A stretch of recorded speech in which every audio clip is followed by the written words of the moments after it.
Assalamualaikum warahmatullahi wabarakatuh. Halo kawan-kawan semua, bertemu lagi dengan saya Bim Pangestu. Saya dari Prodi Pendidikan Bahasa Indonesia dari Fakultas Keguruan Ilmu Pendidikan Universitas Bengkulu. Di video kali ini, saya akan mengajak kawan-kawan semua untuk mengetahui konsep manajemen pendidikan tingkat sekolah menengah. Untuk lebih lengkapnya, mari kita simak video kali ini. Konsep manajemen mutu sekolah menengah. Mutu dalam konteks pendidikan, menurut Kementerian Pendidikan Nasional sebagaimana dikutip oleh Malaysia 2002, yaitu mencakup input, proses, dan outputnya pendidikan. Sekolah menengah, sebagaimana menurut Undang-Undang Nomor 20 Tahun 2003 tentang Sisdiknas yang menyatakan bahwa sekolah menengah merupakan lanjutan pendidikan dasar. Sedangkan menurut PP Nomor 29 Tahun 1990 yang menyatakan bahwa pendidikan menengah adalah pendidikan yang diselenggarakan bagi lulusan pendidikan dasar. Jadi, manajemen mutu sekolah menengah adalah upaya yang dilakukan dalam memperbaiki kualitas sebuah lembaga pendidikan tingkat menengah, SMP, SMA atau SMK, atau madrasah aliyah guna tercapainya tujuan pendidikan. Selanjutnya, sasaran mutu pendidikan. Input meliputi A. Kepala sekolah, B. Guru, C. Pegawai ahli, D. Fasilitas lengkap, E. Lingkungan kondusif, F. Kurikulum berstandar tinggi, G. Dana, H. Siswa yang terseleksi, I. Dana pendukung cukup. Selanjutnya diproses ada A. KBM, metode dan pengujian efektif, B. Organisasi atau manajemen administrasi baik, C. Hubungan masyarakat atau industri erat, D. Kegiatan ekstrakurikuler aktif semarak, E. Pengendalian mutu efektif. Di output meliputi A. Nilai hasil belajar memuaskan, B. Kompetensi yang dicapai di atas standar, C. Tingkat kelulusan tinggi, D. Keterserapan ke dunia kerja tinggi, E. Kepercayaan masyarakat tinggi. Lalu ada karakteristik menjadikan sekolah bermutu. Hal-hal yang diperlukan untuk mengelola sekolah. 1. Memahami fungsi sekolah serta maksud dan tujuan pendidikan atau cita-cita bangsa. 2. Memahami kebijakan pemerintah dalam bidang pendidikan dan Undang-Undang Sisdiknas. 3. Memahami standar pendidikan yang ditetapkan. 4. Memahami prinsip manajemen dan administrasi. 5. Memahami kurikulum dan pengembangannya. 6. Memahami tuntutan kebutuhan peserta didik atau life skill dan tuntutan masyarakat. Dan yang ketujuh, memiliki visi dan misi dengan cara bersifat ambisius, ideal, rasional bisa dicapai, bersifat menantang, memberi nuansa kinerja bermutu, menumbuhkan motivasi dan kegairahan bekerja, membangun kekompakan atau kebersamaan, memberikan kebanggaan, singkat, jelas, syarat makna, dan mengesankan. Selanjutnya, sasaran hasil mutu pendidikan. Dalam Undang-Undang Nomor 20 Tahun 2003 tentang Sistem Pendidikan menyatakan bahwa sasaran pendidikan adalah membentuk kecakapan hidup yang terdiri atas: pertama, berakhlak mulia atau beriman dan bertakwa. Kedua, cerdas, kreatif, inovatif. Ketiga, cakap berkomunikasi atau bersosialisasi. 4. Menguasai ilmu pengetahuan. 5. Terampil bekerja. 6. Bertanggung jawab sebagai warga bangsa. Lalu ada dimensi mutu sekolah. Menurut Martinez, mutu sekolah terdiri atas 1. Melaksanakan kegiatan sesuai fungsi atau tepat sebagai lembaga pendidikan. Kedua, memiliki keunggulan. 3. Terpercaya sebagai sekolah yang baik. 4. Kondisi nyaman menyenangkan. 5. Penampilan fisik maupun kegiatan menarik. Dan 6. Mengesankan favorit. Selanjutnya, fokus manajemen sekolah menengah. Pengelolaan sekolah menengah terfokus pada 1. Pembaharuan SMA yang berkelanjutan dalam rangka meningkatkan mutu pendidikan. 2. Implementasi sistem manajemen abad 21 dengan mempertimbangkan peran SMA dalam membangun MBS di SMA.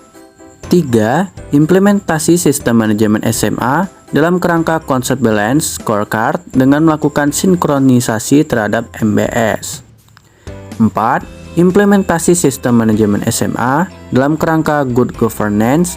Dan yang kelima, implementasi sistem manajemen SMA yang adaptif dengan perkembangan ICT. Lalu, ada 8 standar pendidikan sebagai acuan atau arah pengelolaan sekolah. Yang pertama, ada standar isi, yaitu memahami fungsi lembaga sekolah sebagai wawasan wiyata mandala, lalu melakukan pengembangan kurikulum sekolah atau KTSP termasuk silabus, menyelenggarakan kegiatan intrakurikuler, ekstra, dan bimbingan konseling, menerapkan pendekatan kurikulum berbasis kompetensi dan strategi PSG, dan terakhir, menerapkan struktur program pembelajaran sesuai standar. Yang kedua, ada standar proses, menerapkan jumlah siswa maksimal per kelas 32 siswa, beban kerja guru mengajar minimal 24 jam per minggu, menerapkan prosedur penyelenggaraan KBM atau penyusunan RPP, pengelolaan kelas dan pembelajaran, penyelenggaraan evaluasi dan penilaian, memberikan pengalaman belajar yang variatif, eksplorasi, elaborasi, konfirmasi, dan pemanfaatan TIK, dan yang terakhir melaksanakan program prakerin. Yang ketiga, ada standar kompetensi lulusan. Menyusun dan menetapkan KKM, menetapkan kriteria kenaikan kelas dan kelulusan yang memenuhi standar.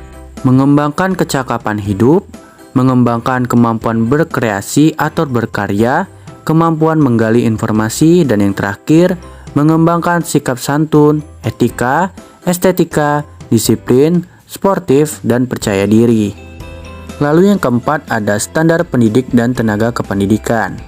Memenuhi kebutuhan jumlah guru dan tenaga kependidikan sesuai ketentuan. Memenuhi kualifikasi akademik, memenuhi kualifikasi khusus atau kepribadian, memenuhi kualifikasi kompetensi di bidang tugasnya, dan yang terakhir memiliki kemampuan wirausaha. Selanjutnya yang kelima, standar sarana dan prasarana. Sekolah memiliki luas lahan minimal 3.500 meter persegi untuk bangunan satu lantai, memiliki ruang pembelajaran umum, pembelajaran khusus, ruang penunjang, ruang bisnis center dengan ventilasi udara dan pencahayaan yang cukup. Dan yang terakhir, memiliki sanitasi air bersih yang cukup, saluran air hujan dan air limbah, dan tempat-tempat sampah. Keenam, standar pengelolaan. Dalam pengelolaan memiliki visi dan misi, memiliki program kerja jangka panjang, menengah, dan program kerja tahunan, memiliki struktur organisasi, serta uraian tugas dan mekanisme kerja, dan yang terakhir menciptakan lingkungan dan iklim kerja yang kondusif. Yang ketujuh, standar pembiayaan. Sekolah memiliki investasi lahan dan gedung, investasi lainnya, serta biaya untuk operasional dan pengembangan sekolah, memiliki rencana kerja dan rencana anggaran sekolah.